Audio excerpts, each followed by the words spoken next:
We got a good one for you today. Coming up, we dive into the bizarre and sensational era of the Satanic Panic, a time when songs were accused of harboring evil hidden messages and bands faced relentless scrutiny as alleged corruptors of society. Now, heavy metal bands were the primary targets, but even the likes of today's band, a squeaky clean rock group with their genius leader, found themselves entangled in this fanatical crusade. Coming up, we're going to unravel a couple of stories behind a couple of their cryptic songs, secret messages, but one in particular, the mysterious woman who cast her spell on an unsuspecting rock star. Talking about a smash A-side and a B-side that many have called one of the creepiest, scariest songs of its time. Stories coming up next on Professor of Rock. Hey, music junkies, Professor of Rock, always here to celebrate the greatest artists and the greatest songs of all time. You know, if you remember coming up with the best strategy to win a game of Chutes and Ladders when you're a little kid, you're going to dig this channel of deep musical nostalgia. Make sure to subscribe below right now, click the big red button and click the bell so you always know when our latest and greatest interviews are coming up. We've got some good ones coming down the pipeline. Check us out on Patreon as well for even more history. Also, I apologize, I got a little bit of a cold, so if you'll bear with me, let's get into it. Satanic Panic is definitely not the term that you would think of when we're talking about today's band, the legendary ELO, Electric Light Orchestra. But we're going to get to that in a second. First of all, Jeff Lynne, the leader of ELO, was on a quest to find the elusive, sweet-talking woman with all her alluring beauty and charm. But when he found her, his life turned upside down. Now, as the old saying from Aesop's Fables goes, be careful what you wish for. Beneath an appealing exterior, there may lurk hidden dangers that once uncovered compel an immediate instinct to flee. I mean, what looks good on the surface may have something dangerous lurking on the inside. And when you find it, all you want to do is run.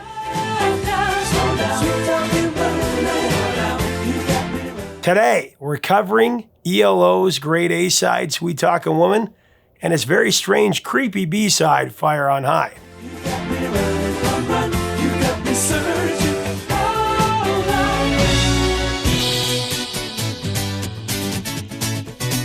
Sweet Talkin' Woman by Electric Light Orchestra is a song written by Jeff Lynne. It was released in 1978 as the fourth single from their album Out of the Blue. The lyrics of Sweet Talkin' Woman tells the story of a man addressing a woman who is charming, but very manipulative. The man is cautious and aware that her sweet-talking ways might not be genuine, but he's still very drawn to her. This song showcases ELO's distinctive blend of rock, pop, and classical elements with ELO's signature pulsating orchestral sound.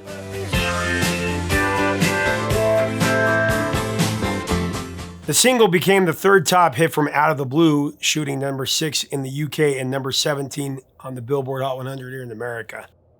The B-side for the UK single was the ballad Bluebird is Dead, featured an eerie guitar solo entirely engineered as a backward recording. Jeff Lynne established a reputation for backward masking very early in his career.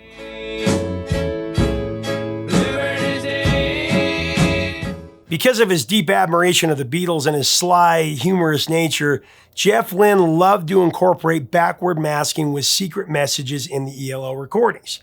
He actually started embedding cryptic messages in his music as far back as 1968 with the debut album Idle Race. Almost every album he's produced since then features a track with concealed and somewhat enigmatic meanings. So for a little bit of history, as with many other innovations, the Fab Four, the Beatles, they popularized backward masking and dazzled listeners with hidden messages that needed to be unraveled. It was another fascinating way to absorb a Beatles album. The Beatles sparked intense curiosity and panic among their dedicated fans with the Paul is Dead controversy. It actually started in '69.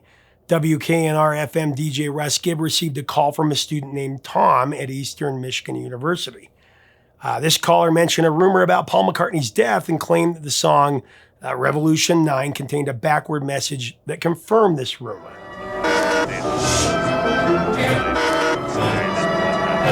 The DJ, Gibb, played the song in reverse, hearing the phrase, "Turn me on, dead man."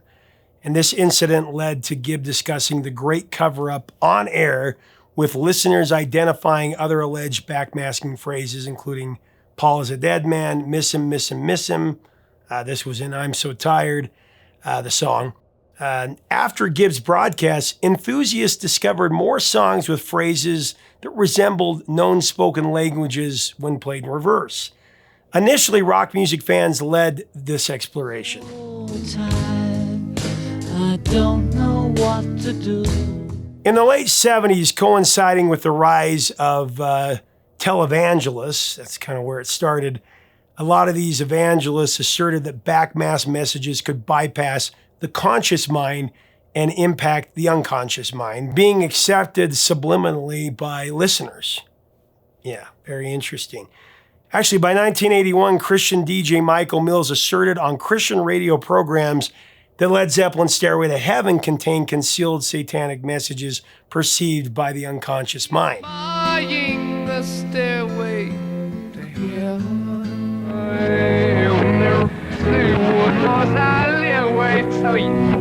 As a result of the controversy, 5 radio DJs were dismissed for encouraging listeners to search for backward messages in their record collections. Additionally, state governments in Arkansas and California responded with legislative measures. This is very interesting. You go back and look at this history.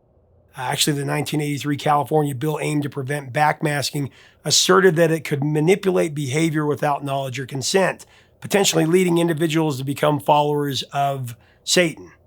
The California State Assembly Consumer Protection and Toxic Materials Committee, they conducted a hearing and they played Stairway to Heaven backwards and featured testimony from neuroscientist William Yarrell, who cited the results of the studies that he had conducted about how the human brain reacts to subliminal messaging. The successful bill deemed the distribution of records with undisclosed backmasking as an invasion of privacy, subjecting distributors to potential lawsuits. In Arkansas, a law addressing albums by the Beatles and Pink Floyd and Electric Light Orchestra, I think Queen and Styx were also in that. This bill was passed unanimously in 1983. The law mandated that records with backmasking should have to carry a warning sticker. However, it was actually vetoed by Bill Clinton and failed to override the veto in a subsequent vote. Just a lot of craziness. I mean, Robert Plant has said that Stairway to Heaven has nothing to do with that. And of course it doesn't, but now, Jeff Lynne and Electric Light Orchestra were part of that backward masking controversy, centered around a couple of songs, one of them being the title cut from the ELO album El Dorado in '74. Actually, Jeff Lynne was outright accused of putting satanic messages into the recording of that song, an allegation that just flabbergasted.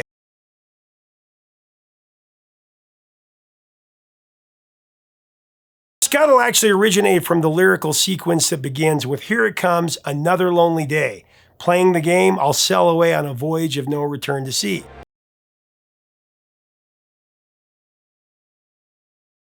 That segment was misinterpreted as Jeff saying, "He is the nasty one, Christ you're infernal. It is said we're dead men.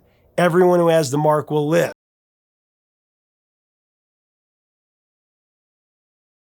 Pretty creepy allegations, to be sure. Anyone close to Jeff Lynne knows he would never do that.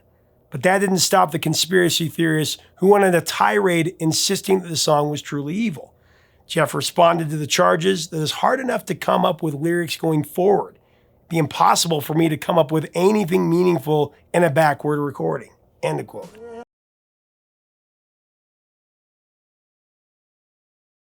Another track that stirred things up was Fire on High, the creepy, truly creepy B-side of the US single version of Sweet Talkin' Woman, today's song.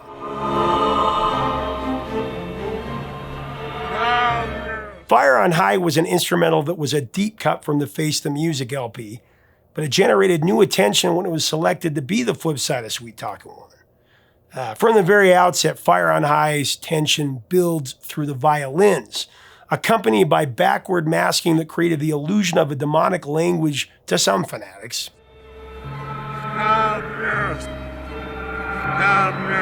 It's actually just spoken English of the following passage that's recorded backwards. The music is reversible, but time isn't. Turn back, turn back. This was an intentional backward message that featured ELO drummer Bev Bevan delivering the cryptic message.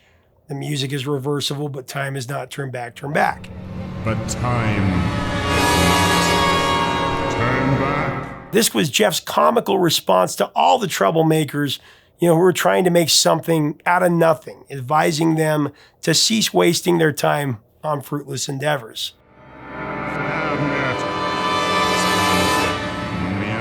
So even though it wasn't a focal track for radio, Fire on High did get played in our culture quite a bit. And along with Blood Rock's DOA, it's truly one of the creepiest pieces of music from the 70s, in my opinion.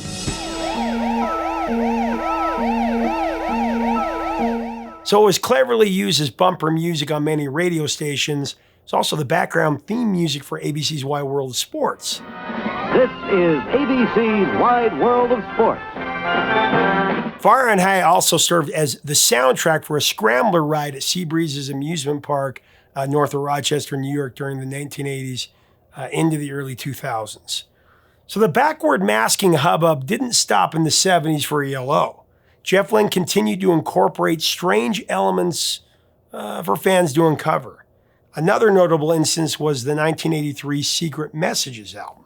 This was actually a direct response to the emerging influence of the PMRC and the government coming in on music, PMRC, Parents Music Resource Center. Of course, the PMRC was an organization that artists loathed with a passion, and it epitomized the Satanic Panic period of American pop culture for sure. Secret Messages LP is really cool.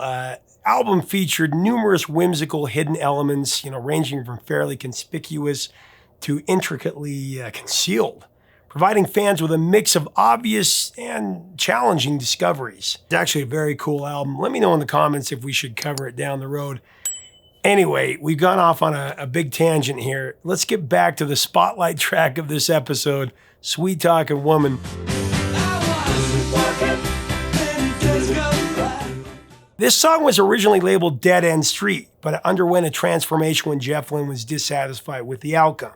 So he actually erased the vocal track and rewrote the lyrics altogether. Now, some remnants of the original version of the song before its reconstruction can actually be heard in the opening of the third verse. Specifically the line, "I've been living on a dead end street."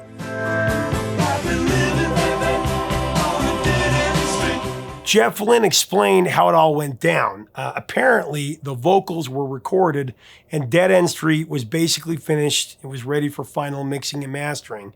The next day, Jeff returned to the studio and he listened to the track and he hated it. He hated it so much he told the engineer Reinhold Mack to rub all the vocals off. Of course, Reinhold Mack was taken aback. Sorry, I didn't mean to rhyme there. He was like, "Are you sure you want to take this off?" He's like, "Yep, get rid of everything off there." So that's exactly what he did. It was a music track with no lyrics and no vocals. Jeff went back to his hotel room, which was on a floor above the recording studio, and he started working through the night to come up with an entirely new tune. Now, Jeff Lynne did this a lot, right? He'd write an entire song, record it, and then hate it the next day and completely change it. And that's exactly what he did here. Dead End Street became Sweet Talkin' Woman.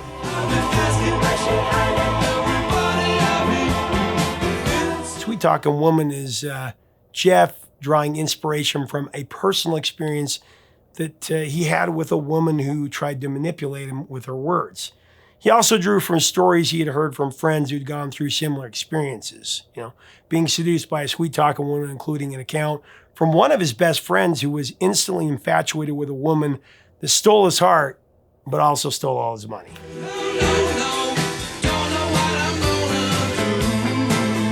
To record Sweet Talkin' Woman, Jeff relied heavily on ELO drummer Bev Bevan's lower register to complete the song, especially on the backup vocals.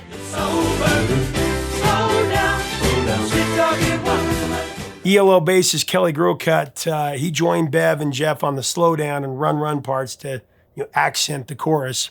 It's another example of Jeff Lynne's flair for catchy nuances that really made ELO's songs so irresistibly great.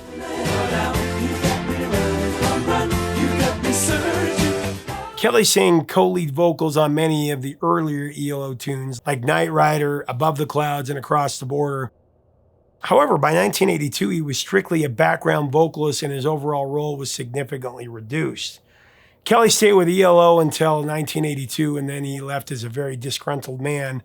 He actually sued Jeff Lynne for back royalties. All in all, the two former bandmates settled the issue out of court, but the decision to sue Jeff, it haunted him for the rest of his life. Actually, Kelly Gurkut passed away in 2009.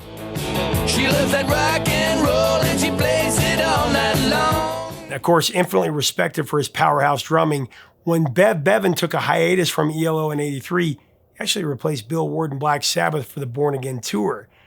He also appeared in Black Sabbath's videos Trash and Zero the Hero.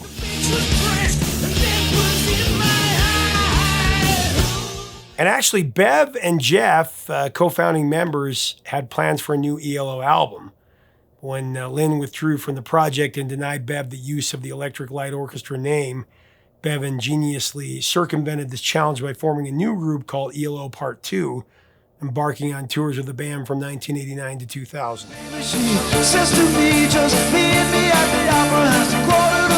Nowadays, Bev actually plays gigs with his former schoolmate Jasper Carrott under the name Stand Up and Rock. They've been doing this since about 2017.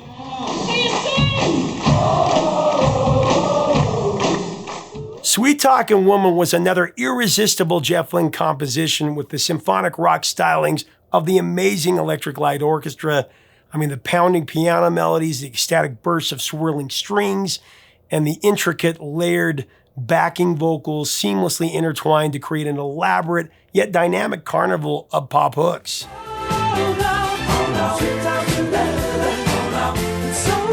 So here's another interesting subplot to the story of Sweet Talkin' Woman. Robert Mutt Lange unintentionally borrowed elements from the song when he composed the Huey Lewis and the News song, Do You Believe in Love? For their 1982 picture of this album.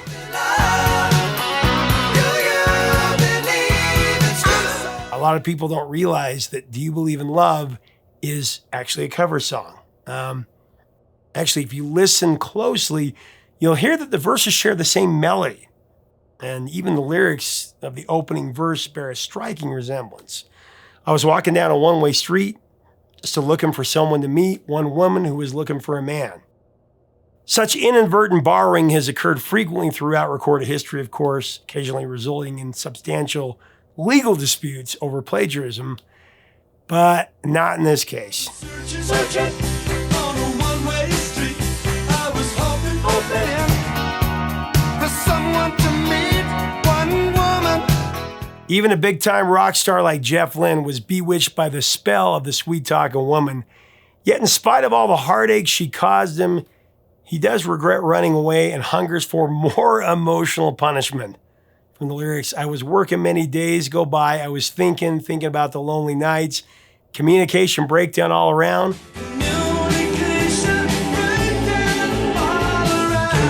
She's gone so long, what can I do? Where could she be? No, don't know what I'm gonna do. I gotta get back to you.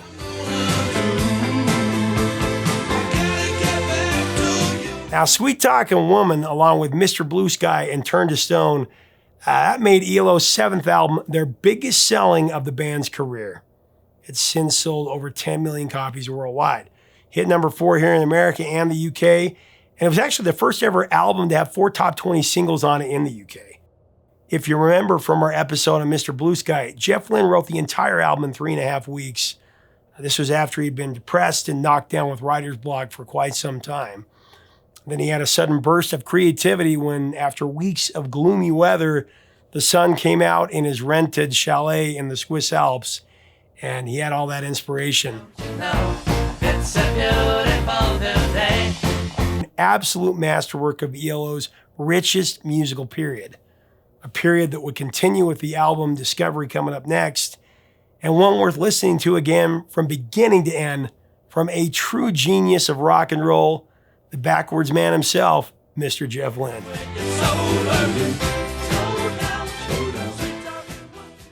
Hey, leave us a comment about ELO and this masterful double-sided single, Sweet Talkin' Woman, and fire on what do you think about Sweet Talkin' Woman. Let's have a great discussion below about one of my favorite bands, one of my favorite groups.